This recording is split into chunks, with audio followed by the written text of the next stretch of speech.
L'incrédulité est l'ennemi de la foi. Arrêtez de vivre dans l'incrédulité. La foi est un objet déclencheur du miracle. En tant qu'enfant de Dieu, nous devons toujours avoir la foi. Notre Jésus a la possibilité, la capacité de ramener à la vie tout ce qui est mort. Là où les gens trouvent que c'est impossible, lui, il est le Dieu de l'impossibilité. Notre Jésus a la capacité de guérir toutes sortes de maladies. Je dis bien toutes sortes. Mais toutes ces choses-là, on peut les vivre que par la foi. C'est pourquoi beaucoup de gens, quand ils utilisent le nom de Jésus, ils n'ont pas les réponses positives. Pourquoi? Parce qu'ils utilisent le nom de Jésus sans la foi. Pourquoi beaucoup de gens, quand ils utilisent le nom de Jésus, n'ont pas de résultats? Pourquoi? Parce que le nom de Jésus est encore tout petit. Dans le monde des esprits, tous les esprits ne sont pas les mêmes. Tous les esprits n'ont pas la même taille. Mais que faire pour remplir notre Jésus? Il faut être un amoureux de la parole. Le premier Adam a été vaincu. Pourquoi? Parce qu'il n'avait pas la parole. Soit c'est que toi tu as perdu, le nom de Jésus a la capacité de ramener cela à la vie. Le nom de Jésus a la possibilité de nous pardonner de tout péché. Ne te culpabilise pas. Jésus est disponible. Quel que soit les sous-mounayons. En Dieu, le nom de Jésus a la capacité d'amener toute impossibilité à devenir possible.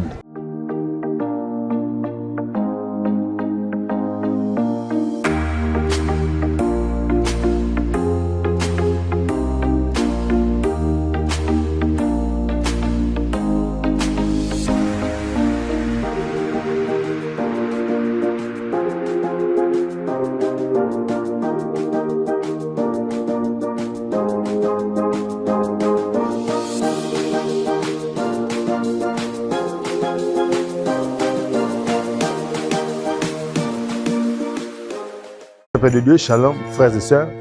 C'est le vôtre, le frère Katouma Joseph Joe de l'église Sanctuaire Héritier Arche Kitambo, qui dirige le pasteur Alphonse Fikan, que je salue. Une prédication sur la puissance du nom de Jésus. On avait défini le mot puissant. Philippiens 2,9, elle dit que c'est pourquoi Dieu l'a souverainement élevé. Il lui a donné le nom qui est au-dessus de tout nom. En fait, qu'au nom de Jésus, tous genoux fléchissent dans les cieux, sur la terre et sous la terre. J'avais dit que le nom de Jésus n'a jamais été élevé, mais que le nom de Jésus a été souverainement élevé. Pourquoi? Parce que dans ce monde, nous avons des noms, nous avons des situations qui sont élevées, nous avons des personnes qui sont élevées, nous avons des maladies qui sont élevées. C'est pourquoi Jésus ne peut pas être élevé. Pourquoi? Parce qu'il y a une dimension, c'est pourquoi lui dit que lui, il a été souverainement élevé.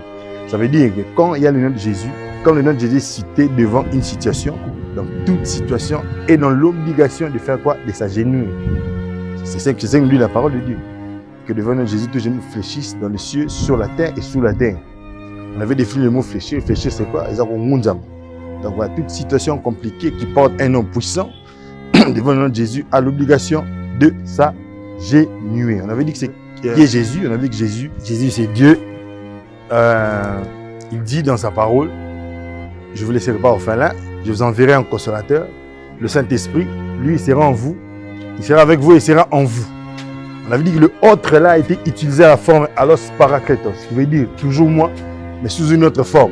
Donc voilà, Dieu, il n'y a pas trois dieux, Dieu a joué trois rôles, trois mandats, Dieu le Père, Dieu le Fils et Dieu le Saint-Esprit. Dieu le Père c'est les géniteurs, l'initiateur. Dieu le Fils c'est Jésus. Au commencement était la parole était avec Dieu et la parole était Dieu. Elle s'est faite chair dans le livre de Jean. Elle habitait parmi nous, c'était qui? Emmanuel. Nous avons contemplé sa bonté, c'était qui? Jésus. Et puis quand on a dit que je ne vous laisserai pas orphelin, je m'enverrai et je dois m'en aller chez le Père, mais je vous enverrai un autre consolateur. C'était toujours Jésus. Donc voilà, il n'y a aucune différence entre Dieu le Père, Dieu le Fils, Dieu le Saint-Esprit. Conclusion, Badama Tomorrow. Je fais un récap pour aller très vite. Je pense qu'on va finir aujourd'hui.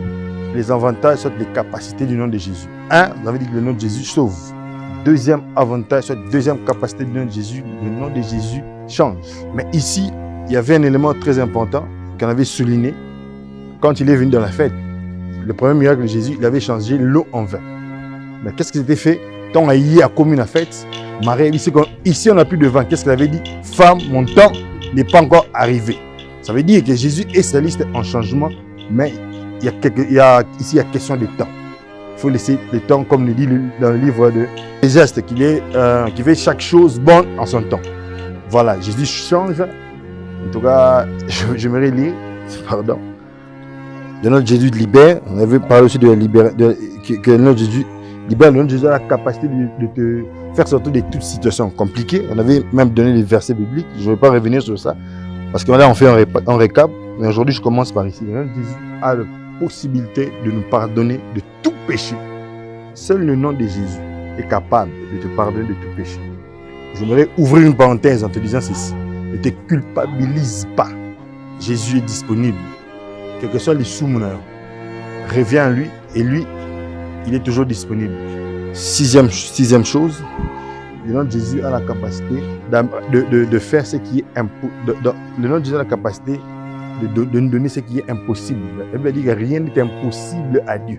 Donc, il a la capacité de faire là où on dit que c'est impossible. En Jésus, il n'y a pas l'impossibilité. Voilà. Toute chose, tout est possible à Jésus.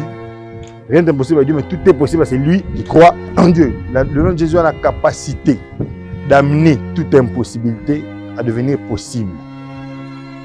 Sixièmement, septièmement, le nom de Jésus a la possibilité, la capacité de ramener à la vie tout ce qui est mort. Je prends l'exemple de Lazare, par exemple. Jésus a commis le matin. D'abord, on va venir pour lui dire que non, ton ami Lazare, que tu aimais beaucoup, est malade. Mais il n'était pas venu. Alors, il y a 4 jours après enterrement. Ça veut dire quoi? La science nous dit ceci, qu'une personne soit coupée après 3 jours, possibilité aux gens en vie, et aux âmes. Mais pourquoi il avait choisi seulement le 4e jour? Cela veut dire quoi? Je viens de parler de l'impossibilité. Là où les gens trouvent que c'est impossible, lui, il est le Dieu de l'impossibilité. Il y a 4e jour. Parce que ceux qui baguent le 3e jour, on avait dit non, c'est normal. Parce que c'est un spectacle que non, Moutou, après 3 jours, à revenir à la vie. Mais après 4 jours, il n'y a plus d'espoir. Vous voyez? C'est pourquoi j'ai dit que Dieu est le Dieu des choses impossibles. Là où il est le Dieu de l'impossibilité. Là où Maël avait de Soukak.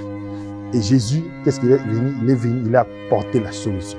Il est le Dieu qui ramène à la vie tout ce qui est mort. Et ma prière pour quelqu'un, cet après-midi, ce matin, ce soir, c'est à laquelle vous allez nous suivre, que le Saint-Esprit, que le Jésus-Christ que nous servons, que nous prêchons, puisse ramener à la vie tout ce qui est mort. Lazare a été ramené à la vie par le nom de Jésus. Non seulement par le nom de Jésus, mais par la personne de Jésus.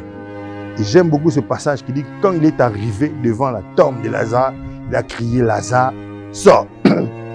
Et ensemble avec le Saint-Esprit, sous l'onction de mon Père spirituel, j'aimerais crier à une situation de Lazare qui était déjà dans le tombeau de revenir à la vie.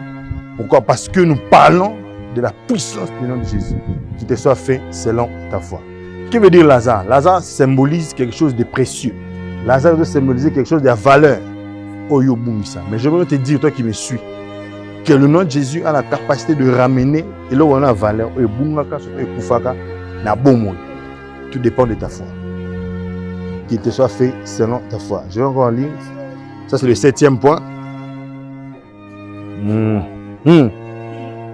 8e avant de finir, Nazara na Lazare. Mais souvent, qu'est-ce qui arrive quand nous lisons le passage de Jean? Je crois que c'est Jean 10. Souvent, nous les chrétiens, quand nous sommes au bout, souvent nous oublions que Jésus existe. Suivez cette histoire, vous allez voir que Marthe dit à Jésus, si tu étais là, notre frère Lazare n'allait pas mourir. Vous voyez? Mais Jésus a dit, ok, c'est bon. Il faut croire dans la résurrection. Oui, je sais que mon frère va ressusciter, mais le jour, il y a résurrection avant mort. C'était une façon de douter à la présence de la personne de Jésus et à sa puissance. Souvent, c'est ce qui arrive aux enfants de Dieu. Tu es devant une situation tellement compliquée. J'ai dit Lazare est symbolisé le mot valeur. Si on perd le mot valeur, aux autres, tu as incrédulité. Incrédulité, c'est le contraire à foi. Aux autres, que c'est le Jésus qui est là, il peut ramener à la vie et le jour perdre. L'incrédulité est l'ennemi de la foi. Conseil, je ferme la parenthèse. Jésus a dit, où l'avez-vous mis? Au Seigneur, ils sont déjà mauvais. Arrêtez de vivre dans l'incrédulité. Jésus disait à ses disciples que non, notre ami Lazare dort. Ce que cela veut dire, que ce que nous voyons, nos yeux ne sont pas pareils, nous n'avons pas les mêmes yeux que Dieu. Donc voilà, c'est que nous, on peut appeler mort, mais Jésus peut appeler cela dormir. Une personne qui dort, C'est une personne qui est encore en vie. Donc voilà. 4 jours après, Jésus a quoi apparaître. Pourquoi Jésus est venu le 4e jour? Ce qui est le 3e jour, c'est un miracle. Non, c'est normal. Jésus est venu le 4e jour. Pourquoi? C'est pour montrer que non, là où les gens sont limités, la science est limitée et Jésus est au-dessus même de la science. Donc voilà, il est venu le 4e jour. Et pour écouter encore une autre révélation. Quand une personne meurt, n'est-ce pas qu'on enterre une personne? Mais il y a une personne où l'avez-vous enterré? Il dit, où l'avez-vous mis? Vous voyez, dans notre terme, sa façon de voir les choses, il est monté dans les bateaux. Quand les gens voyaient la mort, lui, il voyait toujours la vie. Et j'aime beaucoup dans Jean 11, 43, quand il est venu, qu'est-ce qu'il a fait? Il a crié, Lazare. Il lui dit qu'il a crié d'une voix forte, Lazare, sors. Soit c'est que toi tu as perdu, le nom de Jésus a la capacité de ramener cela à la vie. Écoutez encore une autre vérité, surtout dans le même passage. C'est ce qui nous arrive souvent les chrétiens. Souvent, nous croyons à Dieu, même si la situation est X, mais sur une situation qui nous empirer, de perdre foi. Je conseille à quelqu'un qui me suit de ne pas perdre la foi. Mais perdre la foi, c'est l'incrédulité. Alors que l'incrédulité est une barrière qui nous empêche de vivre la main de Dieu. Quelle que soit ta situation, quel que soit l'état de ta situation, quel que soit l'état de ta situation, Jésus est capable de ramener à la vie, de restaurer ce qui te dérange. Il a dit à Marthe, ne t'ai-je point dit, si tu crois, tu verras la gloire de Dieu. C'est une façon de dire que la foi est un objet déclenché du miracle. En tant qu'enfant de Dieu, nous devons toujours avoir la foi. Nous devons toujours croire en Jésus, nous devons toujours croire en sa capacité. Moi qui vous parle, je suis victime d'une maladie chronique, d'une maladie grave. Dans notre famille, bon, je ne vais pas parler de ma famille, je suis victime d'un cancer. Voilà, je suis victime d'un cancer. Bon, tu utilisais une médecine, oui, dans la science, mais on avait aussi utilisé le nom de Jésus. J'ai eu à enterrer beaucoup des albinos. Vous avez victime d'un cancer. Et nous, par la grâce de Dieu, Dieu nous a guéris, nous sommes en vie. Dieu ne nous a pas guéris, mais il nous a totalement guéris. Hein? Je profite de ce pour donner encore un avantage du nom de Jésus. Le nom de Jésus a la capacité de guérir toutes sortes de maladies. Je dis bien toutes sortes. Je dis bien toutes sortes. Que ce soit la maladie spirituelle, physique, de toutes sortes de maladies a la puissance de recevoir la guérison au nom de Jésus. Pourquoi? Parce que Jésus est puissant. La capacité du nom de Jésus a la possibilité, la capacité de nous donner tout ce que nous demandons en son nom. Tout ce que vous demanderez en mon nom, je le ferai. Donc, si tu veux demander quelque chose de grave, quelque chose qui peut être compliqué devant les humains, mais qui n'est pas compliqué devant Dieu, il faut le demander avec le nom de Jésus. Je dis bien tout ce que vous demanderez au Père en mon nom, je le ferai. Je pense que j'ai donné plusieurs capacités au nom de Jésus. Il y en a plusieurs dans la Bible. Donc j'ai essayé de donner 10, je crois 10, pour essayer de réveiller la foi de quelqu'un, pour essayer de réveiller la confiance de quelqu'un à la personne de Jésus. Mais pourquoi beaucoup de gens, soit beaucoup de chrétiens, quand ils utilisent le nom de Jésus, ils n'ont pas de résultats? Parce que selon les explications que nous avons vues, c'est automatique quand tu es devant une situation compliquée d'utiliser le nom de Jésus et d'avoir des résultats. Mais pourquoi beaucoup de gens, quand ils utilisent le nom de Jésus, ils n'ont pas de résultats? J'aimerais partager avec vous, je crois, 4 ou 5 réponses. Je pense que ça fera du bien à quelqu'un. Première réponse, beaucoup de gens utilisent le nom de Jésus par manque de foi. Par manque de foi. Tout ce que vous demanderez, croyez que vous l'avez reçu et vous le verrez s'accomplir. On n'a pas dit que tout ce que vous demanderez s'accomplira. Il faut d'abord croire. Entre demander et s'accomplir, la caricature, c'est ce qu'on appelle la foi. Il faut avoir la foi. Quand nous utilisons le nom de Jésus, il faut utiliser le nom de Jésus avec foi. Et pour 10, 38, la Bible dit, et mon juste vivra par la foi. Mon, c'est un adjectif possessif qui montre la possession. Donc toute personne ne peut pas vivre par la foi. C'est nous les enfants de Dieu qui sommes appelés à vivre par la foi. Mon juste. Juste, c'est une personne qui a été justifiée. C'est nous, c'est moi et toi qui avons reçu le Seigneur Jésus-Christ comme Seigneur et Sauveur. À la croix, Jésus nous a justifiés. Vivra. Et le verbe vivre, mais au futur simple. tu ne peux pas vivre aujourd'hui, tu ne peux pas vivre demain, mais tu finiras toujours par vivre. Hein? Première réponse, et ça la question que tu as utilisée, comment dire ça, c'est la foi. Et mon juste vivra par la foi, virgule. Mais s'il se retire, s'il est là, c'est nous. Mon âme, c'est une façon de dire, je ne prends pas plaisir à lui. En tant que chrétien, nous devons vivre par la foi, nous devons utiliser le nom de Jésus par la foi. Nous n'avons pas des résultats parce que nous utilisons le nom de Jésus sans avoir la foi. Hébreux 11:6. Or, sans la foi, il nous est impossible de lui être agréable. Il est impossible d'être enfant de Dieu et de ne pas plaire à Dieu quand tu n'as pas la foi. La foi fait vivre. C'est quoi vivre? Vivre, c'est se réjouir de la vie. C'est se réjouir de la vie. Mais toutes ces choses-là, on peut les vivre que par la foi. C'est pourquoi beaucoup de gens, quand ils utilisent le nom de Jésus, ils n'ont pas les réponses positives. Pourquoi? Parce qu'ils utilisent le nom de Jésus sans la foi. Jésus dit, si tu as la foi, vous direz à cette montagne, ôte-toi de là et jette-toi dans la mer. Si tu ne doutes pas, c'est là. Et ça, la montagne, c'est un synonyme. Aujourd'hui, c'est un mot, il y a des problèmes, il y a des maladies, il y a des solutions, il y a des blocages, par exemple, il y a des célibats, il y a des manque à maternité. Ce sont des problèmes, ce sont des montagnes. Vous voyez? Maintenant, pour faire dépasser ces choses-là, le secret, il nous est donné dans la Bible, c'est la foi. Et le nom de Jésus, pour qu'il puisse nous amener des solutions, nous devons l'utiliser avec foi.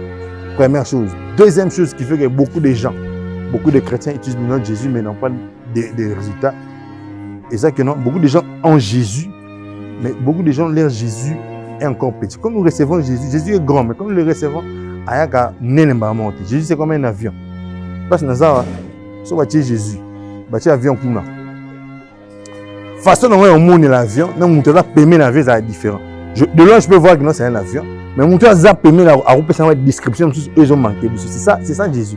Quand nous les recevons, quand il vient, nous, en tant que chrétiens, nous avons cette responsabilité, soit ce devoir, et à faire croître en nous.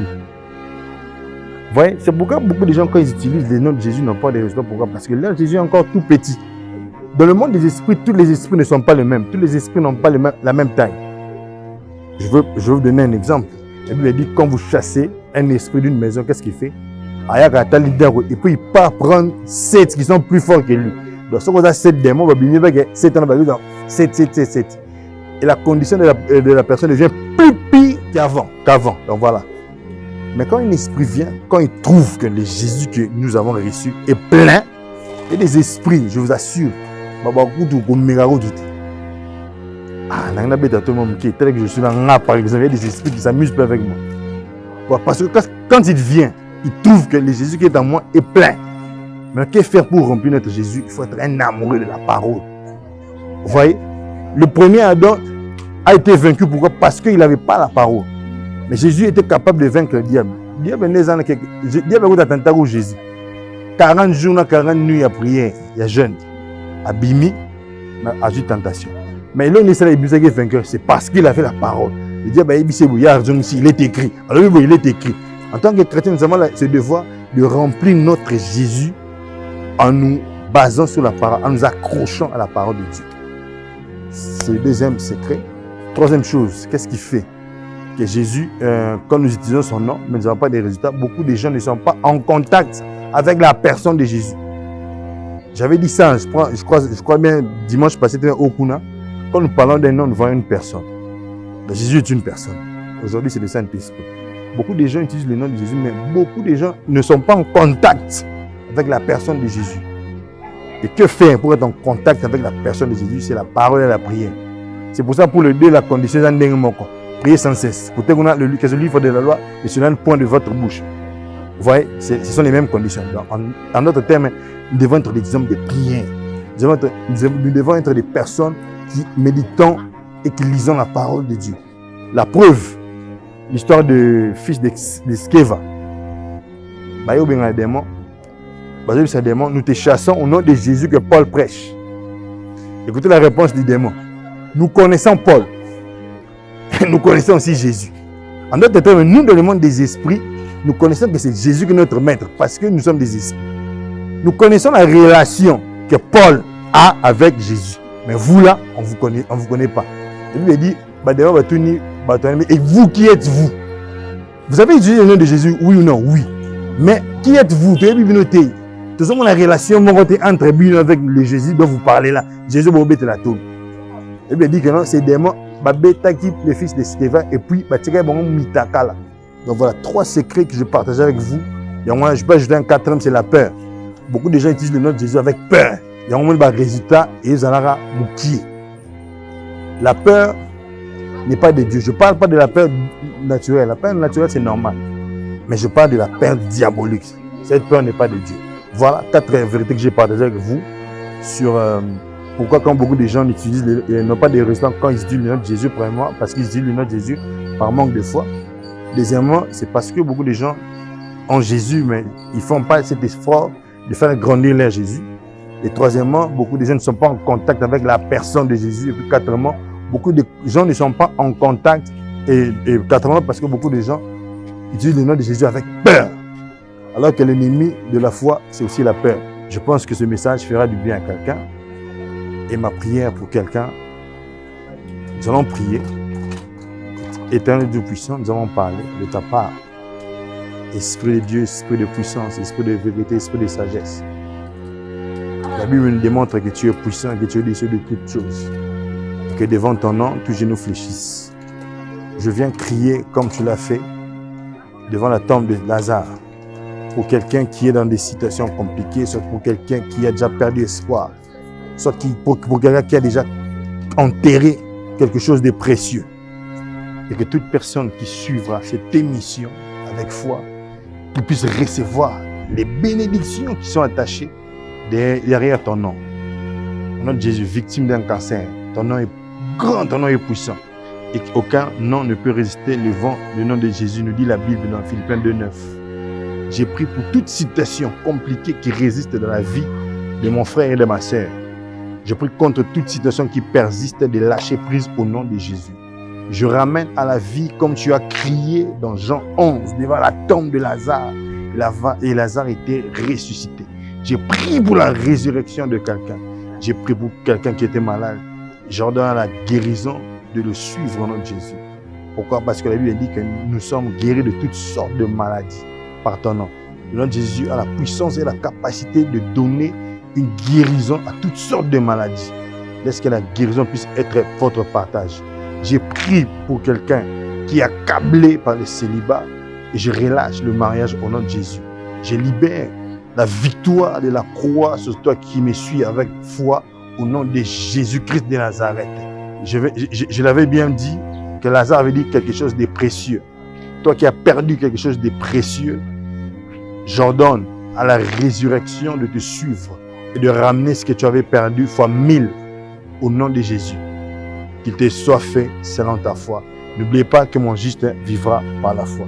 Que Dieu vous bénisse. C'était votre frère, votre humble serviteur, le frère Joseph Katumba de l'église Sanctuaire Arche Kitambo, l'église qui dirige le pasteur Alphonse Fika, que je salue d'ailleurs. Et l'église est située sur Kitambo, sur l'avenue Santé, numéro A44. Ciao.